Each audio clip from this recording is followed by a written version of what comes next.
Nunca imaxinarías que de universitaria pasarías a Miss nun abrir e pechar de ollos. E iso sen necesidade de participar en ningún certame de beleza. A verdade é que non che deu tempo a pensalo sequera. Remataches a carreira en xuño e ás poucas semanas recibiches a oferta por parte dun antigo profesor de entrar a traballar nun colexio privado. Nin se che pasou pola cabeza dicir que non. Os teus pais, encantados de que comezases a gañar diñeiro tan axiña, e ti, aínda que nunca tiveras vocación de ensinante, sabías que era a saída máis lóxica os teus estudos de filoloxía. E velaí que sen apenas tempo a dixerir que te converteras nunha licenciada, comezaches a ser unha profesora nun colexio do Opus. Nin máis, nin menos. As sorpresas que encerraba o teu traballo non tardaron en mostrarse, mesmo antes de presentarte no centro. É que fuches advertida de forma moi contundente sobre como debería ser a túa indumentaria.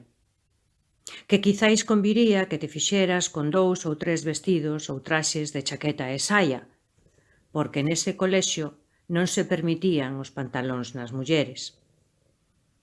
De seguida, a túa nai, por fortuna moi boa modista, comprou os tecidos para 2 traxes que estiveron listos nun chiscar de ollos.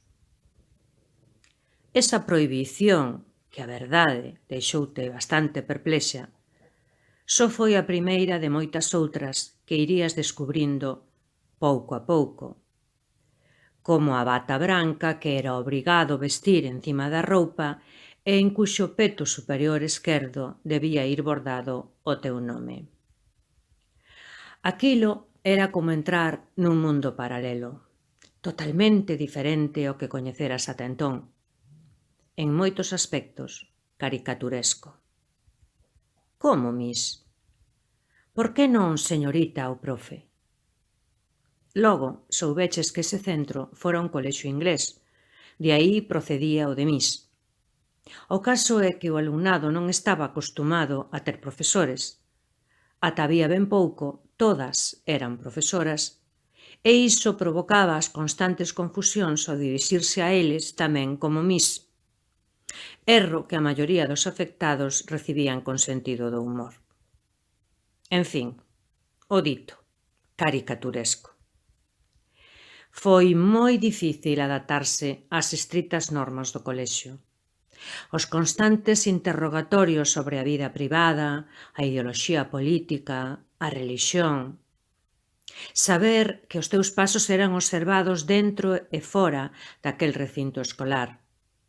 Ser testemuña dos arrebatos coléricos do director e das xefas de disciplina de XB e BUP cara a alumnos ou alumnas que cometían calquera tipo de falta, como, por exemplo, estar mal sentados no pupitre ou non rematar a comida servida ese día. Os rezos ao comezar a clase, a interrupción da mesma á hora del Ángelus, as interminables gardas de comedor e recreo e a obrigatoriedade de desprazarse no autobús escolar coidando o comportamento do alumnado. A verdade é que ese curso estivo colmado de experiencias que encherían o teu anecdotario particular para toda a vida.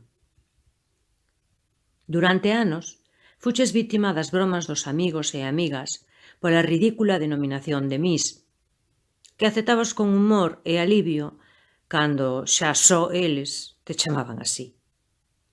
Pero alí tamén aprendiches un pouquiño máis sobre a hipocrisía do ser humano e a absurda relevancia concedida a soster unha falsa aparencia de persoas dignas e íntegras cando a realidade era ben distinta. Unha hipocrisía que se estendía de forma escandalosa ao aspecto relixioso, onde o rezo do rosario no mes de maio, as misas diarias, as visitas ao confesionario que debía realizar o alumnado, aproveitadas para tirarlles información sobre a vida privada da súa familia, sobre todo no caso dos que eran fillos de pais separados. Os golpes no peito e as placas do totus tuus durante a visita do Papa a Compostela conformaban un todo indecente e falso que era a pedra angular daquele afamado colexio do Opus. Por suposto, tamén indagaban na túa ideoloxía política, tratando de reconducila polo mesmo camiño que a súa. En fin, ideoloxía, pensamento e vida social, igual que a sacrosanta ortografía, elevada a primus inter pares das ensinanzas impartidas ao alumnado, debían mostrar unha corrección inmaculada, impoluta e, por que non dicilo, absurda e ridícula. Mais isto último non debía saír do ámbito da clandestinidade, practicada con gusto entre os ensinantes desafectos ao réxime opusdeísta, os máis novos e novatos que caerades alí por obra e graza da casualidade, necesidade ou ignorancia dos métodos empregados, e que utilizabades nas vosas xuntanzas externas como necesaria liberación de tanta imposición e autoritarismo.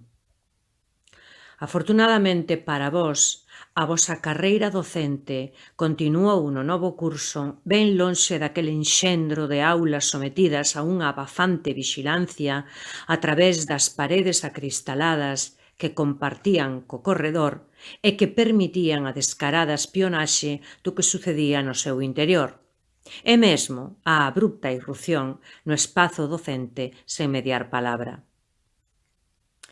Soubeches non hai moito tempo que só hai 3 anos que pechou as súas portas definitivamente.